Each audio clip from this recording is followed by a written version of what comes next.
5, 6, 7, 8. It's a mess, sis. Oh, it's a mess. Hello, everybody, and welcome to the podcast. It's a mess, sis. So, what exactly is a mess? A mess is a situation or a state of affairs that is confused or full of difficulties.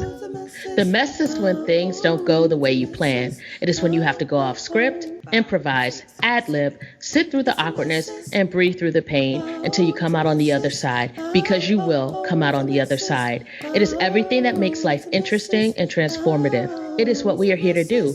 It is how we learn how to be. So, join us as we dive into this week's mess. Hello, everybody, and welcome back to It's a Mess, Sis, my favorite podcast. I'm Jess, working through the mess, and I am so glad you came back to hang out with us again. Oh, and I'm Rena. I'm your other host. And yes, ditto, same, all of that. Period.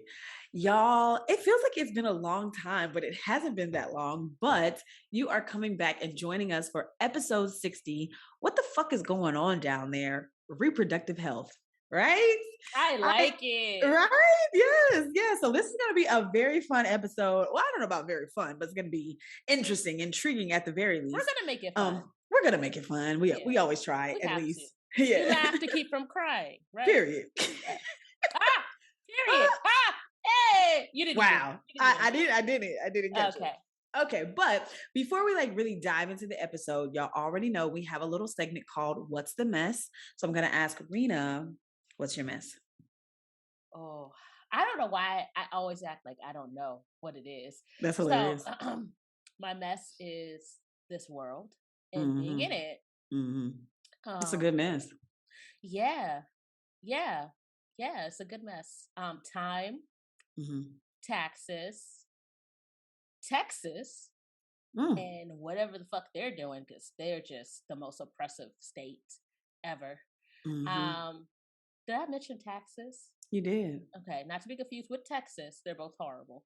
That's hilarious. Even though Texas, I feel like they do better with taxes, but hey, let's not confuse me here any further than I already am. But mainly time and just trying to figure out how to just be and how to regulate my time. I feel like things are moving so fast. Things are happening so fast. Like World War III is on the verge of happening. And I'm like, didn't we just leave Afghanistan? I'm not even sure did we leave? I don't even know. I don't, and I also don't even know enough to be competent about what I'm afraid of. Yeah. But I also know too much, and that is why I have fear. I just really wish I didn't know. And yeah, but then in the mix of all of that worry, there's all these other good things that are happening. Like I have some job offers and opportunities. I've, got my hair cut, so I'm feeling more like myself. Come on, haircut. Yeah, it's just, I'm just feeling the duality of things. I'm really just trying to balance and try to figure out, what to put my efforts into. It's a mess. Yeah. I don't have it organized. I'm just going to accept it as it is for now. That's my mess. It's a mess. The world's a mess. I'm a mess as a result.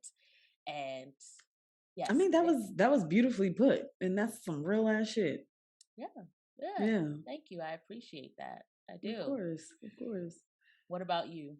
What's your mess?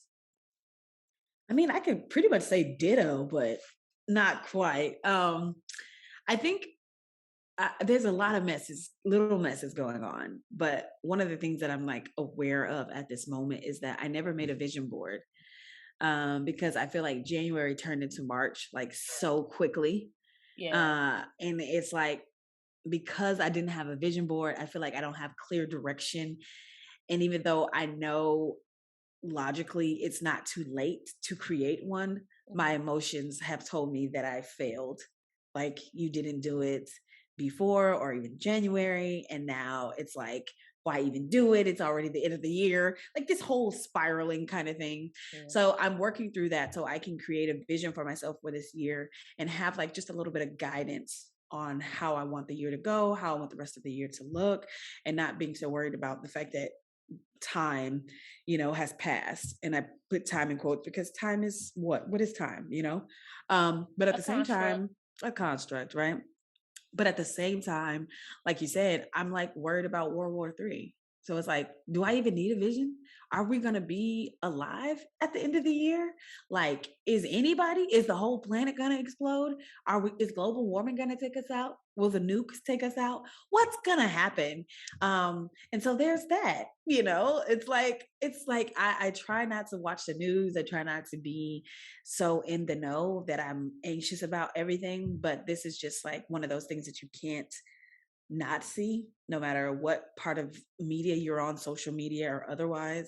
You're going to see some kind of like thing about it, which at the same time, I don't want to be so ill informed that people are suffering great atrocities like the Ukrainian people and I just have no idea about it. So I don't know. It's just a real clusterfuck of emotions that are going on right now. And it is a messy, messy, messiest mess. But I am sending out like good vibes and prayers and things for all the people that are in, scary, tragic situations, especially Ukraine. But yeah, that's how I'm feeling. Man, I just had like a ping of wow, privilege right there. Just Yeah. when you brought up like, I have the privilege of sitting here and considering whether I should be anxious about this, and there are people who are actively living Yeah. through it. Yeah. So Fleeing and otherwise. yeah, Yeah. whole life disrupted. Mm-hmm. And okay, so okay, it Yeah. helps me wade through the mess a little bit. Yeah. Yeah. Maybe I have more to be thankful for than I Amen. realize. Amen. So, but yeah, I Amen to definitely that. get it. Yeah, yeah. Mm. Well, did want to bring that on a heavy note, but that is the state of the world. And that is our mess, and we like to bring you into how we are feeling. And we thank you for letting us having that space and holding that space for us. But now we're going to dive into the topic, and I'm going to let Rena let the people know what is the agenda for the episode. Or actually, let's tell them why we chose this first. Why did we choose this episode? Um, well, you brought it up. This was your topic, and I was intrigued by it because when I thought about it, like reproductive health, a topic about that, I'm like, what can I say about that? And that kind of Yeah, led me to realizing, damn, you've really been neglecting like a whole like essential part of your biological makeup. So, yeah. um, I feel like so much emphasis is put on reproductive health for the purpose of, reproduction and Mm-hmm. having babies, childbirth, and all of that Right, jazz. right. Um, and because I do not desire to have that experience in this lifetime, it's something that kind of goes by the wayside. But, Mm-hmm. as I get older and I'm kind of paying more attention to my body, I'm kind of like, oh, that's changed, or oh, that's different. Yeah. So, I thought this topic would be a good time to kind of, you know, talk through my issues, confront them Mm-hmm. head on, and, figure out how to proceed from there. Yeah. Yeah. Well, when you told me that it was Women's History Month, Oh, yeah, that um, too. I thought that it was fitting to discuss our health in ways that aren't widely discussed. Because, like you said, there's a great focus on it being a tool of reproduction only, generally. And so I thought it would be a good idea to discuss it and talk about it and see what we think about it and the like. So, Mm, what is the agenda for the episode? Let us right. know. So the agenda, as always, is to dig it down, which stands for Mhm. define, impact, and cope. So we're going to define the reproductive organs, I guess, or the reproductive system, what that is, Mhm. why we should care, all that. Um, then we move on into a discussion about the impact of being a female bodied person. Got that Come on. term from Shanae, Come honestly, May, on. in our Yes. last episode, Come which on, I'm thankful learning. for. And you guys really should check it out because I mean, these episodes could kind of go hand in hand, Yeah. if, Yeah. you know, yeah. Um, so yeah, the impact of being a female bodied person with reproductive organs Mhm. and its effect on our lives. And then lastly, talk about how we cope with all of that. Yes, lovely. Okay. And we will let you know where we are in the episode so that if you want to define for yourself, you are able to do that. But feel free to kind of move along with us. However, you deem us to be accessible, do that. Yes? Thank you so You're much. very Yes, welcome. You're very exactly. welcome. All right. And so now we are actually to the definition portion. And I would like the good folks at Google, to tell me things. So I let them tell me what the definition is. And so they have defined reproductive health as the condition of male and female reproductive systems during all life stages. Now, the reproductive systems include the tissues, glands, and organs involved in producing offspring or children. In women, the reproductive system includes the ovaries, the fallopian tubes, the uterus, the cervix, and the vagina. And in men, it includes the prostate, the testes, and the penis. As the name implies, these systems are usually thought about in terms of creating children. But what happens if you don't want children? Are these systems still important to our overall health? And I think that question is an obvious answer. Absolutely. I actually had my first pap smear earlier than most because of some other things that were going on with my body.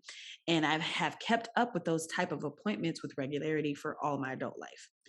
Even though I've done that, it wasn't until recently that I found out that I have fibroids on my uterus. And the solution for that is going to be pretty intense. Um, and because of this, I started thinking that if I'd chosen to have children earlier, would this have been caught sooner and enough time for me to have healed my body in a non-aggressive manner? Like, I also thought, does having children place a value on my body greater than I can have on my own? Like, why, with all of these tests that I've had over the years, has no one seen this? Has no one said, hey, this might be a situation, this might be an issue? And unfortunately, Black women are at a really high chance of having fibroids or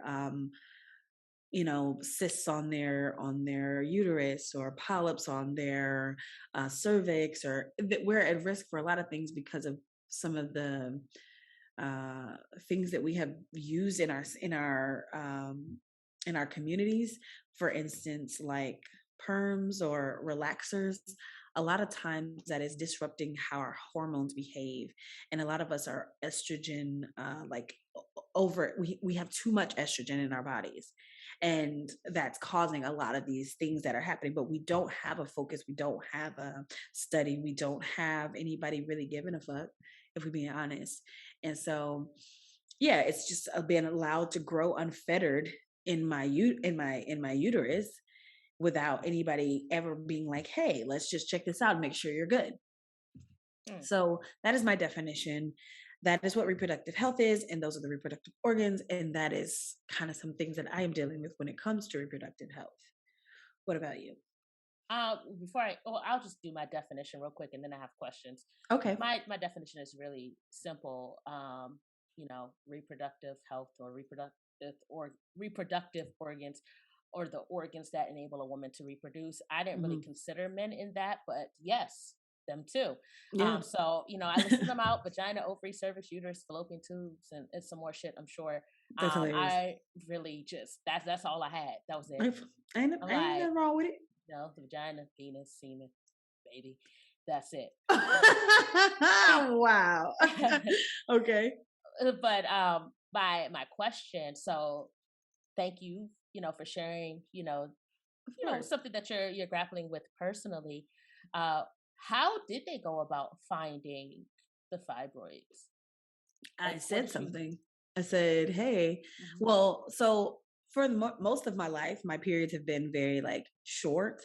I dare to say they were short and sweet. 3 to 5 days, very little That's short. cramping. Yeah, because 7 days is like, the average, Is it? or not average, but that's like what they say. 7 days is something. And then 3 to 5 days is like, shorter. So, look it up really quick while I'm talking if you want, just to like verify, but I believe so. But yeah, so my periods were relatively short. There was very little cramping, very little like PMSing. I didn't have a lot of, systems. I didn't have a lot of symptomatic things that would happen prior to my cycle. My boobs never got really like sore, none of the things that people like dealt with. In these last few years, those things started happening more. I told a friend of mine, and I was like, yeah, my boobs just get really sore now. And she was like, okay, I think you have like excess estrogen. She was like, maybe take some kombucha. And that's actually Light as a Feather on Instagram. She's a doula and an amazing human being. So check her out if you can. She was like, you should start doing some things that are like fermented or like that prebiotic. So like I do like kombuchas a lot of times during the month, and especially right closer to my cycle, kimchi, things like that will help you, kind of absorb some of that estrogen and help with those symptoms. So I started doing that and it was a little better, but just the fact that it was happening and I could tell my mood was kind of like interesting. And then I could also feel in my stomach, like around the time where I'm like about to menstruate, there's I could feel something in my belly that is firm. And I'm like, what the fuck is that? And so I was like, I need to, I went to the OBGYN. I'm like, hey, check me out. She's like, oh, everything feels good because most of my stuff feels good. It's normal, whatever. And she's like, I don't think we need a ultrasound. I said, no, we do. So you just have to advocate for yourself. Okay. I advocated for myself very strongly. I said, no, I want an ultrasound. They did it in I don't know what they call it, but they did an ultrasound from inside my vagina. Mm-hmm. And also, what is that called? I know I had one of those. So Yeah. what is it called? It's is it interuterine something? Maybe that sounds right. It's like, it looks like a little microphone, like yeah, one it of those does. microphones the old school preachers used to have. Oh, Yeah, the little podium yeah. mics. Yeah, podium mic. Yeah, they stuck the podium mic up there. They did an ultrasound that way, and then they also scheduled me for an ultrasound the regular way. Okay. Like if you were having a baby. Okay. And go yeah, ahead. so basically, it came back what I thought because I was like, something's amiss.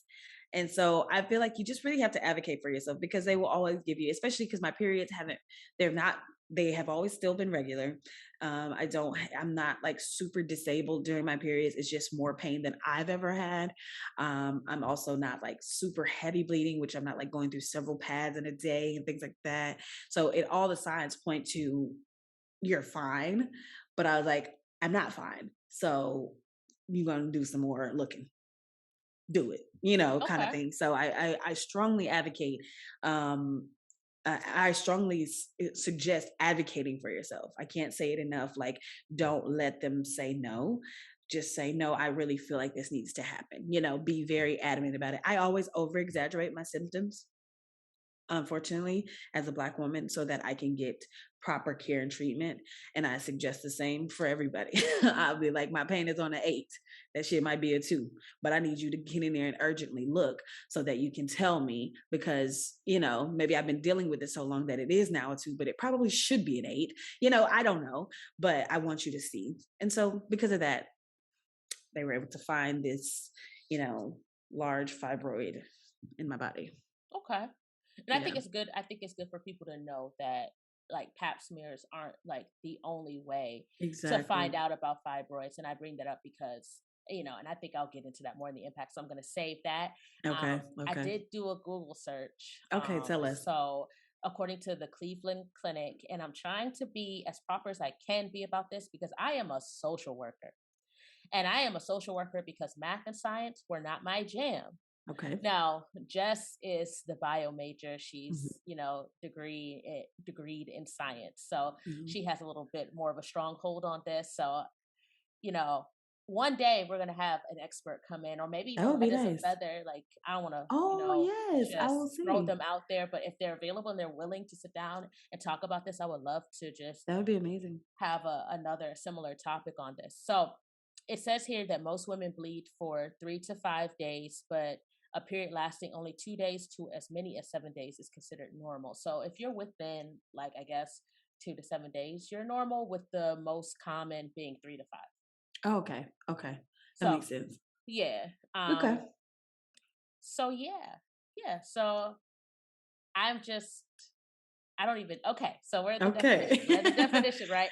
And Yeah. Well, I we defined, moved on. I had You another already defined question. it. I had Okay. another Yes. question because I was like, how do you go about detecting fibroids? But then you also brought up wondering if you had caught it earlier, if there was like a non-aggressive manner to go about resolving fibroids. So Mhm.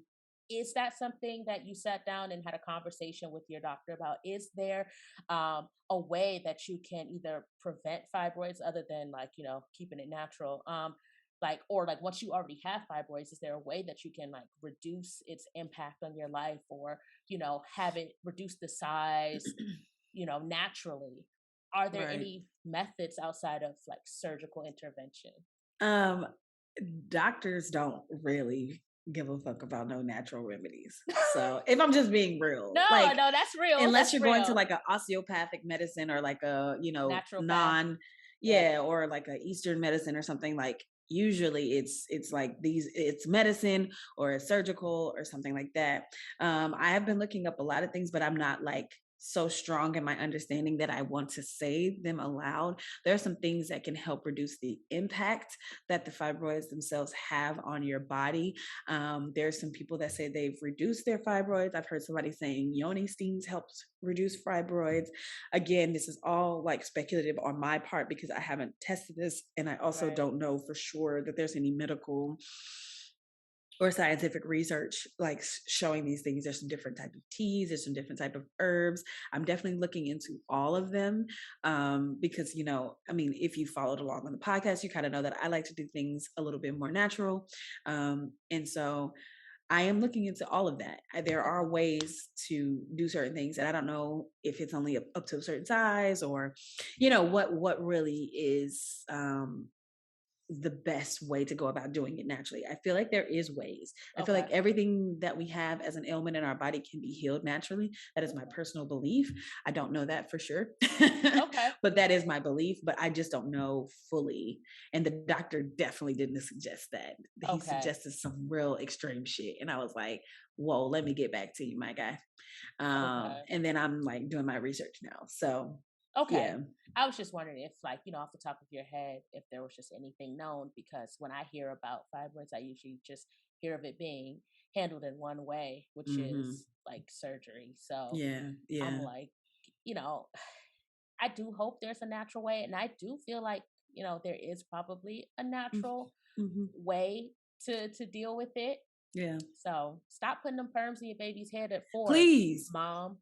Um, Excuse me. That's what I be, and it's like I can't advocate too much because I don't have kids, but whenever I see like my niece has like a head full of thick ass hair, and I had a head full of thick ass hair, and eventually my mom was like, I can't handle this anymore. She was sick too, but it was just so much hair, and so we she permed it, and I kept a perm for a large chunk of my life.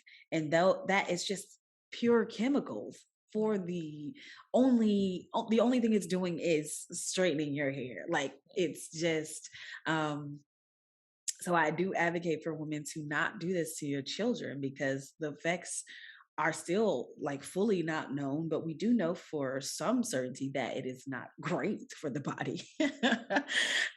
So yeah, and the things we do for aesthetics I without know. taking that extra step to see what the long-term repercussions will be. I mean, Hmm. honestly, I think that's kind of how we move as humans. Like, Yeah, we can kind of gauge, oh, this isn't causing so much damage immediately, but right. maybe 30 years from now, we'll be like, oh, yeah, Maybe you about shouldn't smoke that. cigarettes when you were pregnant. Yeah, Oh, dang, yeah, yeah, because they yeah, were. They were like, oh, yeah, it's safe, yeah. and then Oh, is babies were. that what they said?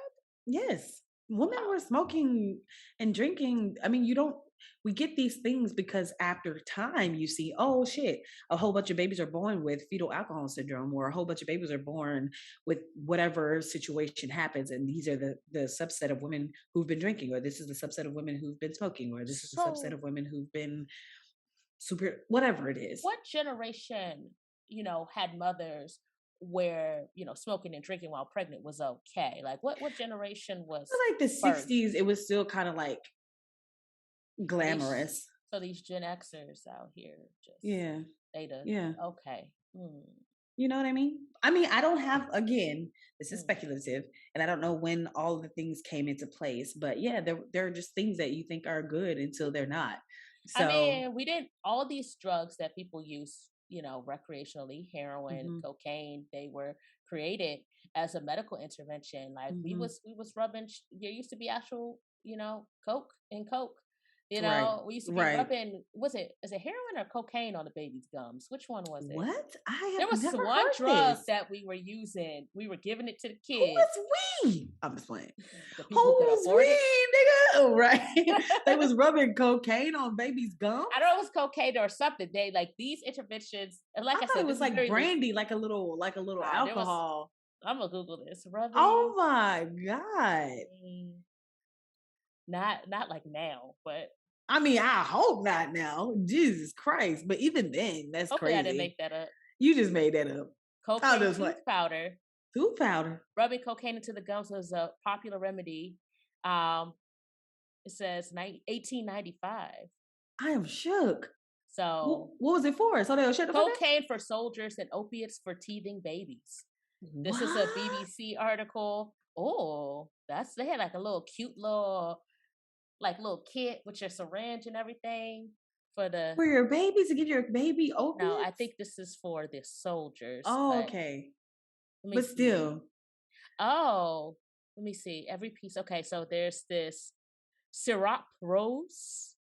No, I've never heard of It this. contained opium, codeine, datura, and chloroform. Damn, they was really drugging these babies up. I think that's an anesthetic. I think that's for the dentist. But they said something. Oh. Wait, I'm trying to get to the babies. Oh, Mrs. Winslow's soothing syrup was allegedly responsible for the death of babies in America, marketed a miracle cure to ease the pain of teething tots. Parents didn't realize the syrup contained morphine, and it's thought many infants died of an overdose. Damn, they was out here drugging babies. It's like these parents now giving their kids all them damn melatonin gummies. Don't know what the fuck in that shit. But you know, They I were throw just my like, hands go up. to sleep. So Go apparently to parents sleep. have been trying to get their kids to go to sleep for Like, centuries. I ain't gonna lie, my parents used to give us NyQuil. NyQuil, We Benadryl, wasn't they're still even doing fucking that. sick. We're just like, can we have our medicine? What? You sure can. You sure can. Take your ass to bed. That's crazy. Okay, so we've come to the definition and said a lot. Did you want to add anything in your definition, or shall we move to the No, I'm impact? just looking up all the ways people have been using heroin and cocaine throughout the years. Look You at know you on what? a I'm gonna tangent just now. say that What you gonna Coke say? with cocaine in it was probably nice. Just saying. Oh wow, That's that took a turn. Okay, that's it. that was Could use some probably OG nice. Coca OG, Cola. I'm weak. Don't. I'm good. I don't even drink regular Coke. I'm good. Anyway, okay. Now to the impact. Okay. So obviously, the impact is heavy. Yes. Yes. I feel like I have this understanding that as a Black woman, my health is not the top priority in many medical professions or for many medical professionals. Mm-hmm. But now, on top of that, as a childless woman, I also feel undervalued as well. Mm-hmm. It feels icky to think that if I wanted to bring children into this world, maybe greater care would have been taken with my reproductive health. You know, the impact is that I've had to fight off thinking that I'm only as good as my womb can produce. It saddens me because, yes, while sex organs can produce children, they also regulate so much in our bodies, and I don't feel that there is enough emphasis on the well-being of our systems. Many Black women are diagnosed with PCOS, and the recommended treatment is oftentimes a hysterectomy. Like, that is wild to me. They're like, just Like, take it out. take it out, but And then that do what? and then do what? Be on hormone Like, therapy for the rest of your life. exactly. It's like, I feel like the impact is so heavy because, like I said, if even if it is with children, but I'm talking specifically for the women who are without children and the neglect that is oftentimes our reproductive health until something catastrophic happens. You know, and I'm saying there's not enough research done into what these chemicals are doing. We put makeup on our faces, we put, you know, all kinds of goo and goop into our hair to do, you know, define the curls, but what is that we're putting into our bodies? And it's just, I don't know. I just don't feel like I'm weak. I just don't feel like there's enough research done on our reproductive health in general, because it is such, your mood is affected by your gut, by your reproductive health, by all of that. And it's not taken as seriously as it should be. Yeah. I mean, all of that shit is interconnected. It is. Like your intestines, your uterus, your reproductive organs, all of that is just all nestled together. It is. They're neighbors, Come on, neighbors. Right. So, same. I know. I feel like I'm just kind of speechless, and I'm not speechless. I just have so much to say. Yeah. And before I go in, are you finished? Do you have more to say? Because I don't want to cut you off. For my impacts, again, I have a lot to say also, but I feel like I am finished with that. But yes, for now, you're finished. For now. Okay. So the impact for me is I identify as someone who's very neglectful of my reproductive health. Okay. And part of that is because I have difficulty getting pap smears. Okay. For me, they burn. And I don't engage in penetration often. I have my own history of sexual trauma. So like pap smears to me, it's terrifying. Yeah. But I have also tried. Like that's one place where I give myself credit. Like I've, attempted to get them done several times. It wasn't just like a one and done. Yeah. But when I go there and I disclose that, I don't engage in sexual encounters with someone of the opposite sex. I don't often, have penis and vagina sex. Another term from our previous episode. I get a response saying, "Well, if you're not having vaginal intercourse, then don't worry about it." And I'm kind of like, but I am worried because that's why the fuck I'm here. Right. Because if I didn't have to be here and I didn't have something to worry about, trust me, I would not be in here with a salad tosser stretching out my insides. Not a salad tosser, bitch. Okay. That's what it feels like. Yeah. And it looks like. So, it just kind of gives this impression that, they don't want to deal with me. They're just kind of like, they're like, oh, you're not, getting down with the penises. So you're not going to have any kids. So don't worry about it. Yeah. And then the fact that my mother, she passed away from ovarian cancer. Okay. And while that is not detected, by pap smear, that's one of the things that I learned. Because I'm always like, how do you check for that? Because my whole thing is, am I going to have to get a pap smear for this? So even when I ask you about your fibroids, I'm like, how do you detect that? Huh? Yeah. Like, you trying to see. Are we using podium mic or are we using salad tongs? No salad tongs. It was definitely a podium mic. I'm weak. You're so ridiculous. So, I just, I think with her death, that's kind of given me a little bit more interest in kind of paying attention to my reproductive parts, but then at the same time, there's a trauma because now I feel like at any moment, one of these pieces could self-destruct. They can turn on me. Yeah. And I'm already avoidant when it comes to adding it as a regular part of my maintenance. So that's the impact. It's like it's anxiety. It's anxiety. It's scary. It's feeling like, maybe that there is something wrong, but then when you go to the people that are supposed to help you, they don't know how to help you. And they're just kind of like, well, it's not that wrong. Right. Like, what the fuck? Like, what do you mean? No. Like, you're probably fine. I'm like, I came here because I'm probably not fine, and I kind of wanted you to assess if I am. And they're like, things just change. Like, things just shift. I'm like, what do you mean? Right. And instead of, I don't know who's responsible for saying, hey, we need to look into this more. It's not me because math and science. I mean, I guess it could be me as an advocate.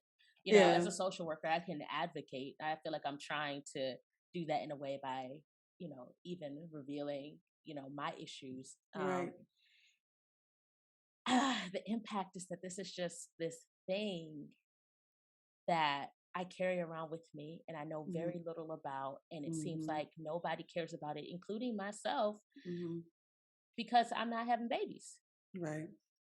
Right. So, and in a way, I feel like, well, who really owns this part of me?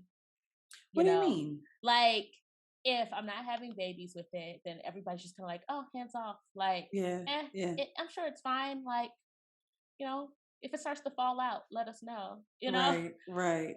But it's like, at this point, who's responsible for it? I'm like, I don't plan to use it. And like I mean, but you everybody, are using it. I think that's the point. Like I we do know this. use it. We use it I, every day to regulate who we are as people. but we Like don't it is, hear that. We don't hear we that don't hear often. that, but it's true. I mean, even just I thinking know it's about true.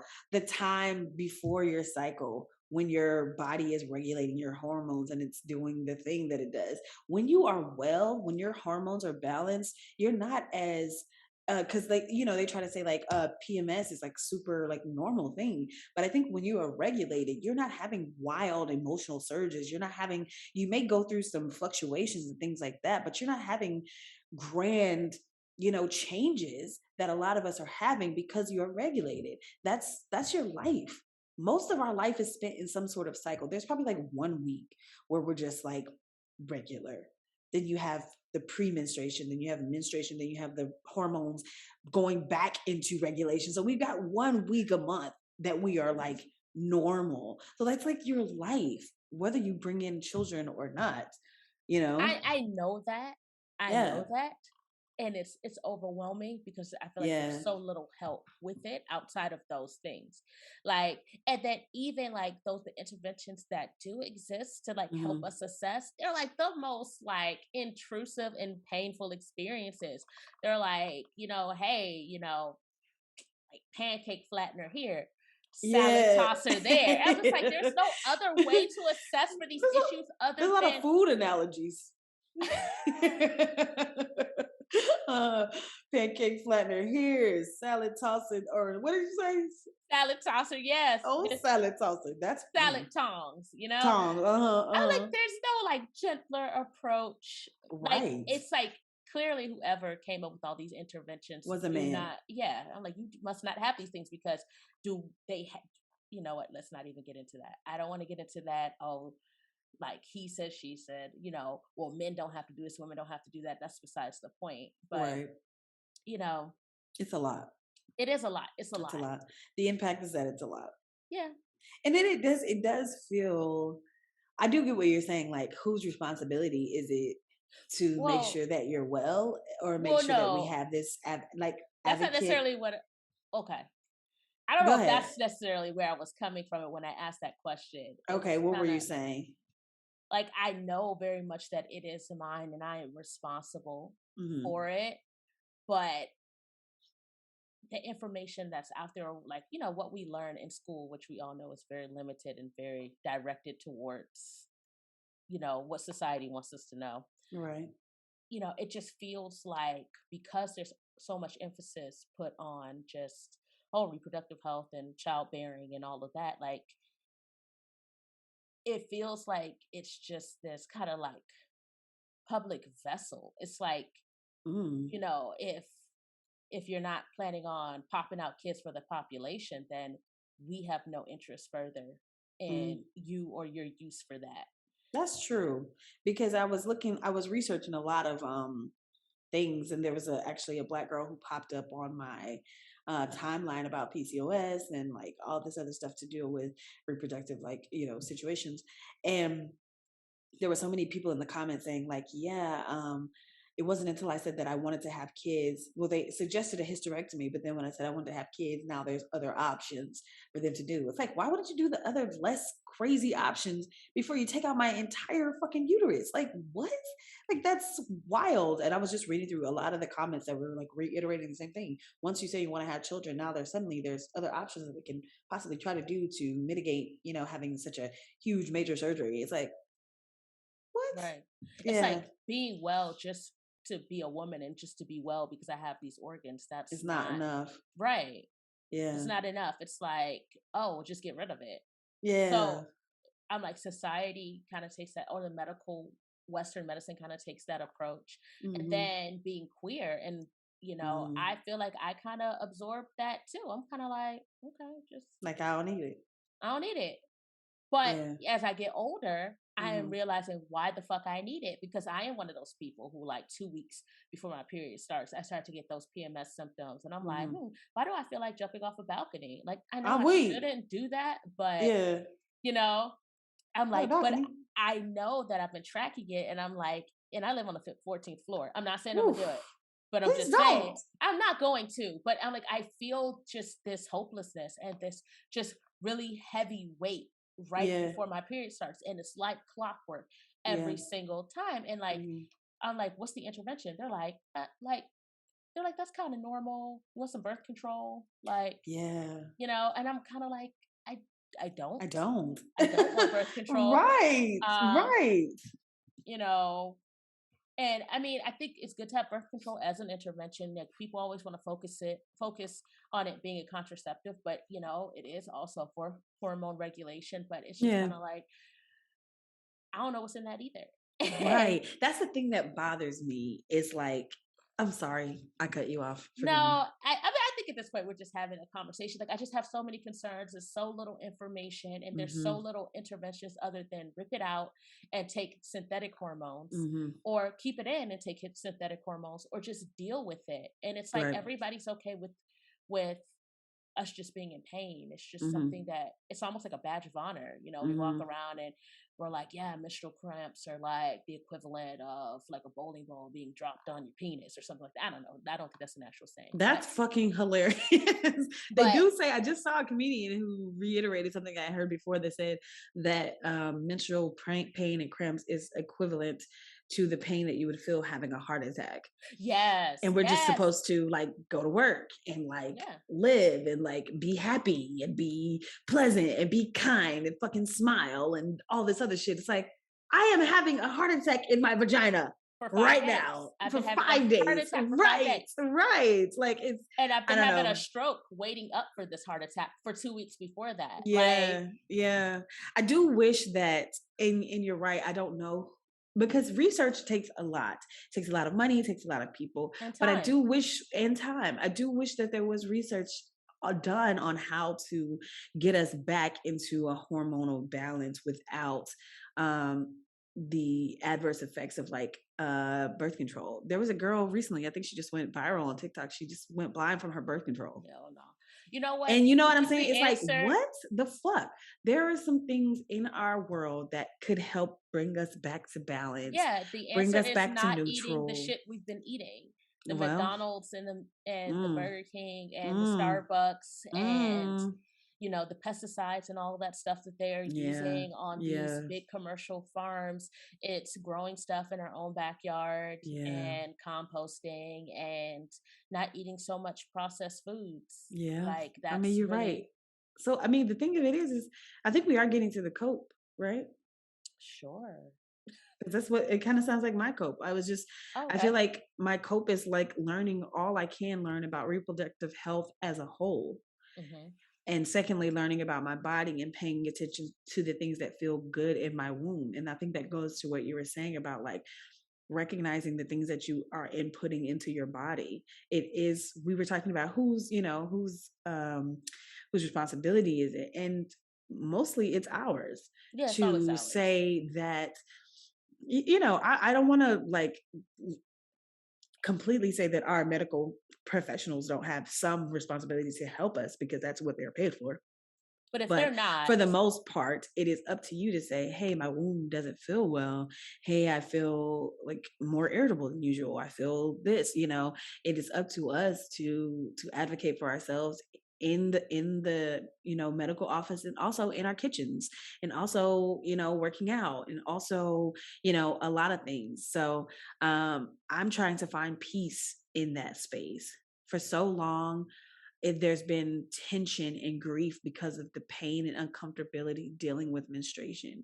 So I think I have this dismissive feeling about my reproductive organs. I had this kind of like angst about it because of the amount of like I said, tension, grief. There's just so much not fear, but just anxiousness when it comes to, okay, my cycle's coming. Okay, we know what that means. You know what I mean? But I think I'm just trying to understand my body, understand my hormones. I'm trying to find the right foods and the right level of rest and the beautiful balance of exercise so that I can heal myself in grace and ease and lots of education. That's exactly how I'm trying to cope with it all.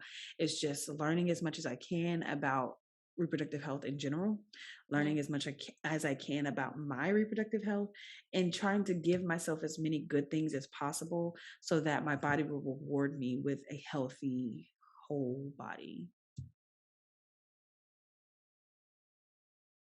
It's a good hope. I'm trying.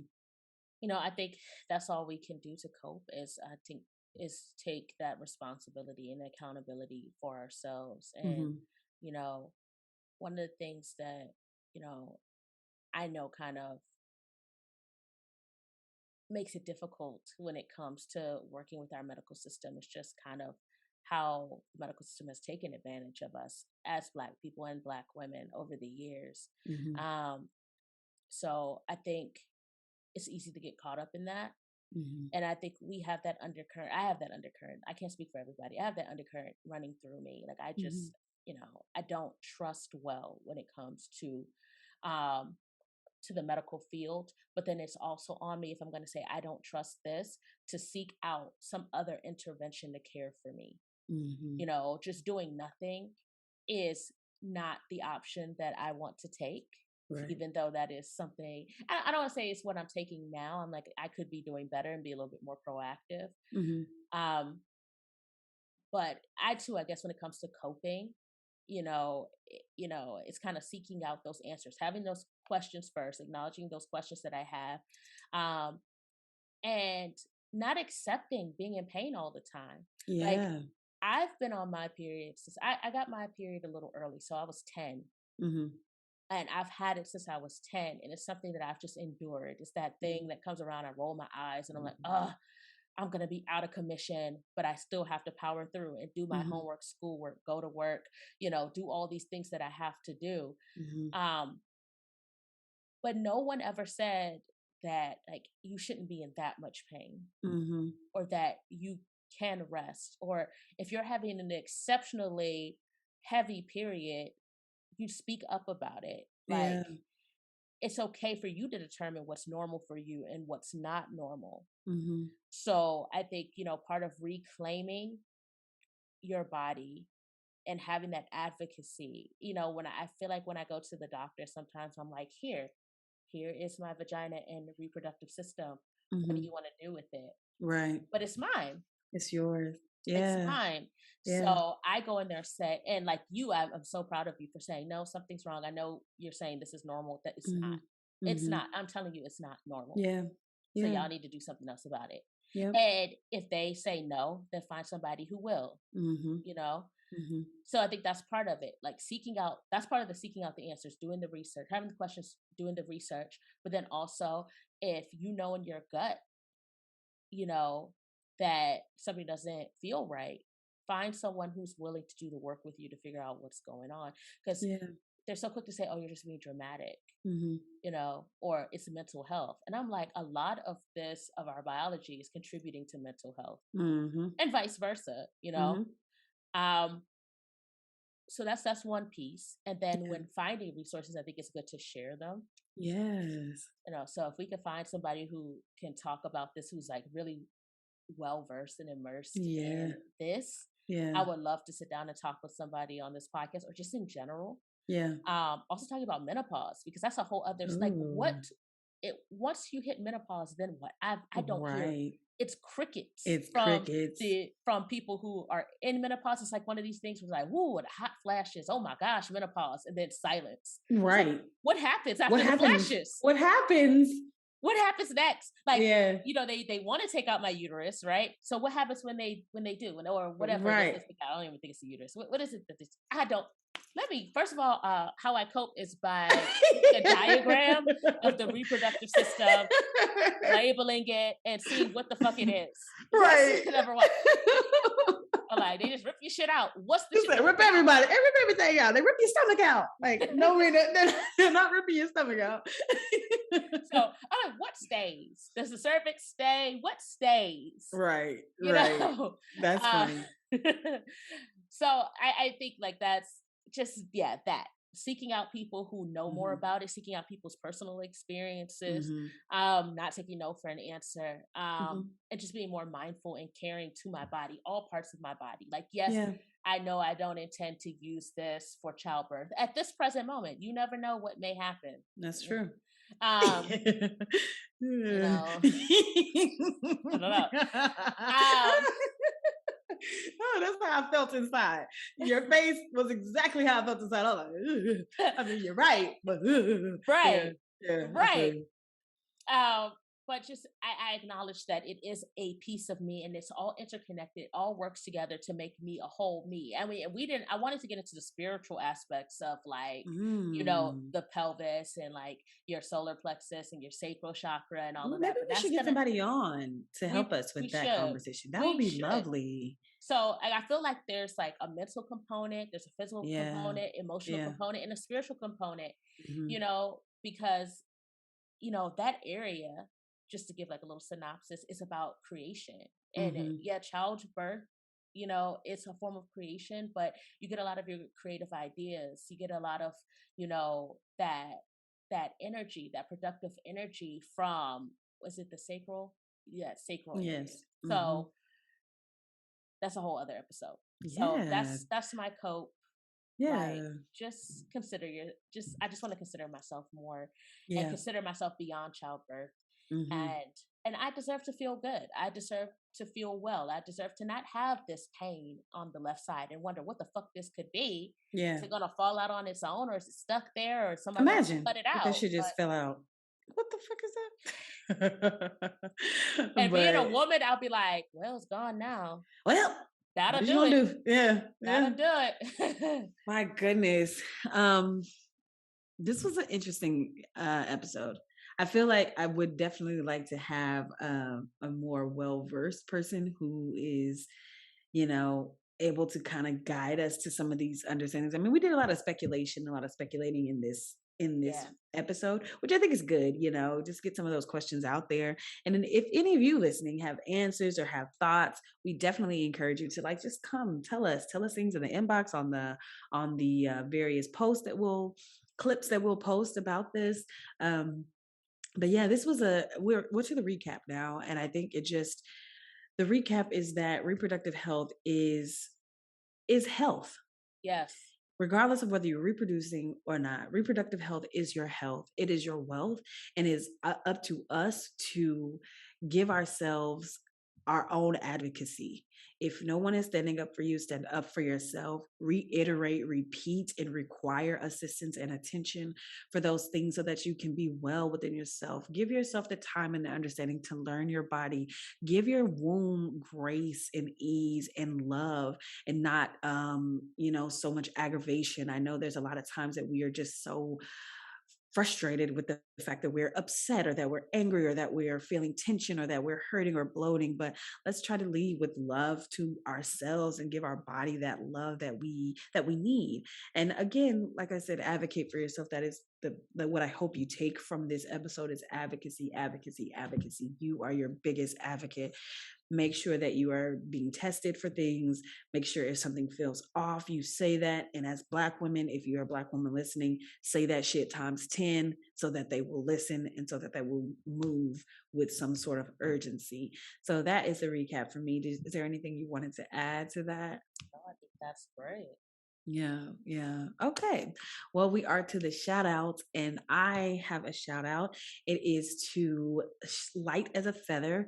That is an Instagram and a business that is a doula and a womb wellness like expert. Her name is Celeste, and she gave me some really wonderful advice.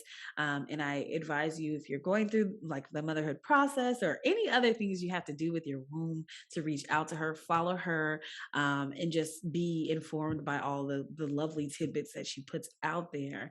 And I think that's my shout out for the day. Did you have any shout outs, Serena? I just want to shout out to women and Mm. Black women Period. Period. Period. I love Period. it. I love it. All right. Well, I think we are now. Yes. Just one more thing. Just Okay. if anybody has resources, I know you said that. I just want to repeat it. If you have resources, just hit us up. Yeah. Comment, just anything, share. If you have questions, even if it's just, and maybe we could do that in the closing remarks. So we'll move on.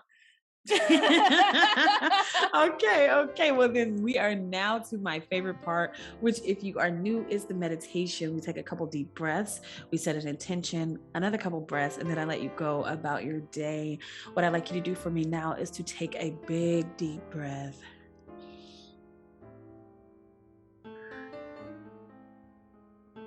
We'll take a second deep breath.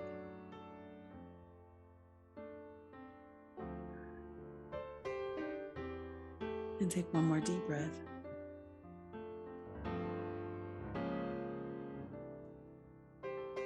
All right, and now we set an intention. I intend to love my reproductive organs, my reproductive system. I continue to advocate for myself, both in a doctor's office and in my kitchen and in my mind. I advocate for myself and my full well-being, including my reproductive organs. I love that. I really do. It is my intention to seek out wellness, and with the understanding that my reproductive health is a critical component of my overall health and wellness. I love that.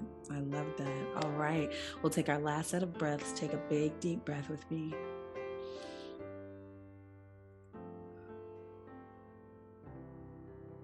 We'll take a second deep breath.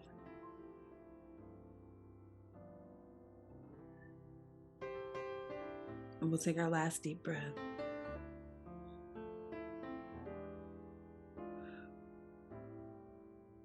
All right.